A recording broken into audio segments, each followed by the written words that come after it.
Hi, Stephanie. How are you? I'm fine. How are you, Chuck? Not bad at all. Say, I hope you don't mind that I have you talk a little bit about your experiences going through this pandemic that we have right now. But first of all, would you mind saying to the listeners and viewers out there a little bit about yourself, who you are, what you do, what your role is with the school? Absolutely. I am a fifth grade teacher here in Arizona. I have been teaching for 24 years now. And yeah, it's been, I know you could Oh, tell wow. by definitely an interesting year. I feel like a brand new teacher, 24, but it's year one. So Yeah, I bet a lot of teachers are experiencing exactly what you're saying. You've got this tenure going, but with this pandemic happening, it's a whole new school. It's a new mhm. situation. Um, so we'll go back to the normal. You're in the classroom, you've got all the kids there, and then all of a sudden things change. You go to complete remote teaching and learning. They're all at home, you're at home, and then you do this hybrid. Where are you right now as far as that goes? So we did start the year off where all of our students were called iSchool, which that means that they were learning remotely from home. So 100% of our kids were at a K-8 school. And so all of our kids were home with their Chromebooks that were checked out to them. Um, and we were doing that for the month of August. And then mid-September, we did come back in where the choice was either staying at home and doing iSchool, having us as a teacher for a check-in, or it was where we had 100% of our kids in the classroom. So we did Mm. have I have about 15 kids that are still working at home, and the majority of our students, about 75, are here in the classroom.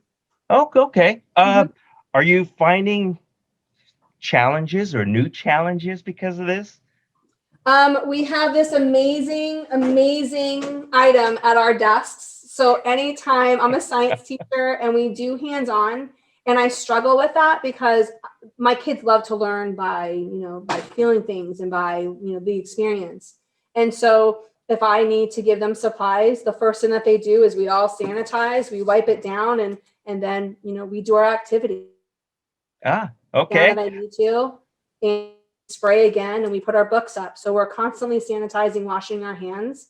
Um, I've noticed that I'm tending to do more things with virtual labs than hands-on labs in the room. So they're getting the experience, but they're doing it more with their Chromebooks. Oh, okay. So I understand that you also use a document camera. Has that helped you guys out? Um, Absolutely. The AVer camera, it's so clear and crisp. I have used it in the past where I'm able to take it from my desk, which is on the side of the room, to all the tables. So the students didn't have to come to my desk and show a book or show what we're doing for an experiment. We used the camera to show what they were doing. oh, so I think you must be using like the M15 or the M15W document camera Uh-huh. then. Yes. Oh, okay. I know those are small enough. Have you had the situation where you've taken it home to use it or anything? Or Absolutely. My teammate is a math teacher, so I was doing more online when we first went on in last March. We had our group together, and when we went on quarantine, I didn't have my camera with me, but I'm a science teacher, so I planned everything online. Everything was on slideshows, or like I said, we were doing virtual labs. My teammate, who is the math teacher, she has one as well, and she was using it with her the camera. She had a whiteboard behind her. She was like moving the camera up so they would see what was behind her, pushing it down so that they can see the work. So it was kind of like a webcam and working it as the dot cam at the same time.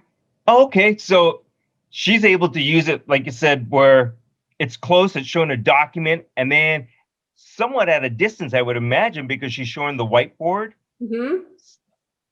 So she was Ah, able to show the wall, work on the wall, and then she was putting it down so crisp and clean to read. It was so easy for the kids, not blurry. So we were using notebooking, and so it was ideal to have at home. we love to hear that. Yes. And like um, you like you said, like I wish I needed to have it, but I was lucky enough that I didn't need to come to bring that, but it's so light, it wasn't hard to bring back and forth in the bag. that's good. do you use Zoom or do you use Teams or something like that? Our district, we started off the year with Google Meet. Okay. I enjoy Zoom. I'm working with Zoom, and more of our teachers are doing Zoom than they were with the Google Meet. So it wasn't with Teams. Okay. Then at least it sounds like it works well with Zoom and even Uh-huh. worked with Google and everything else.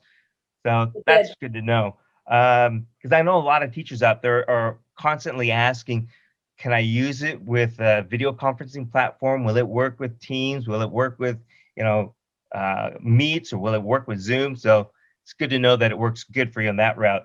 Uh, have you, gosh, come across any other challenges as far as when you were remote, as far as teaching?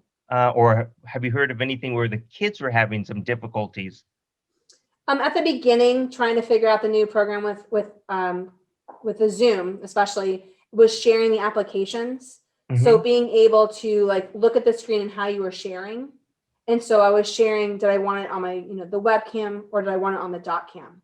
So it was, once I got a hold of it, it was very easy, just knowing that it has to be an application. And then I just had my camera on. And so I Huh. do have that app on my computer where it's easy on my taskbar. So it's easy for me to navigate back and forth between like a Google slideshow and the AVer Document. So, as a 24-year veteran of teaching and the first year of COVID teaching, Mm-hmm. um, is there anything with the document camera that you would say you would like for it to do something more, or is it really worked out for you just really well? I've had many document cameras. Uh-oh, uh-oh. Not many of them. It's been amazing. It's really easy. I love everything about it. It's just, for me, I need simplicity. I need to turn it on. I need to be able to move it around. Like I said, move it to different desks in my classroom to share. Good.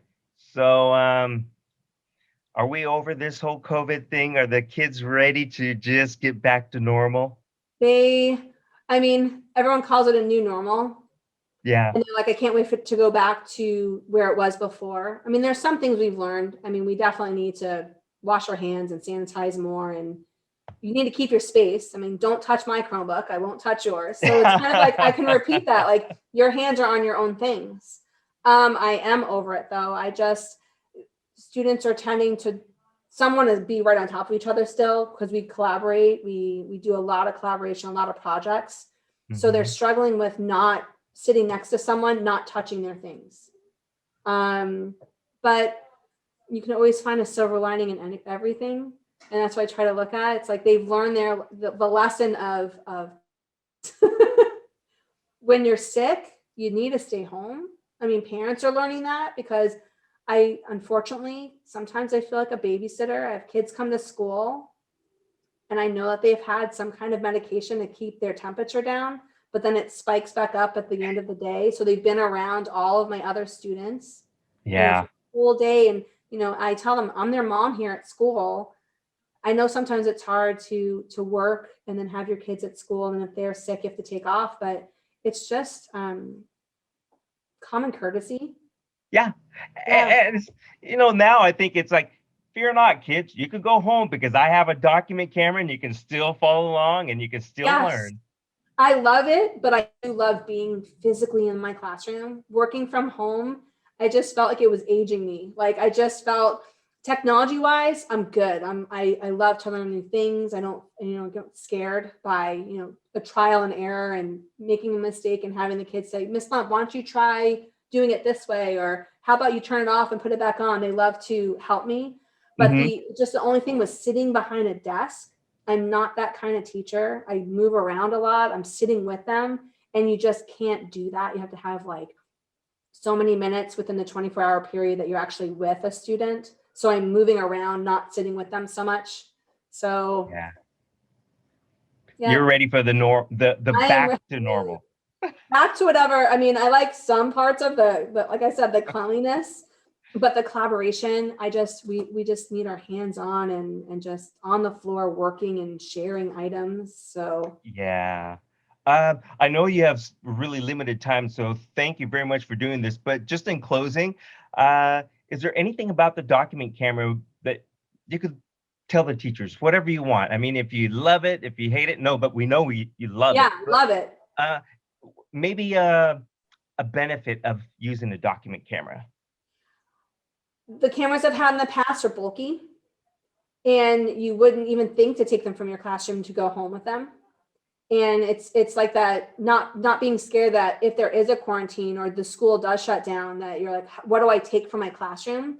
The two items I'm going to take are my computer and my doc cam. So those are like, you know, the must-haves that you want, and I can take them home, and it really fits in your bag. It's not heavy. So that's what I would say. It's extremely easy to just fold it up, and it's not bulky where you don't want to take it home. Yay, I love that. If you'd like to be a guest on one of our videos, we would love to have you on. We could talk about technologies and how you use AVer products. Just email us at marketing@aver.com. Thank you.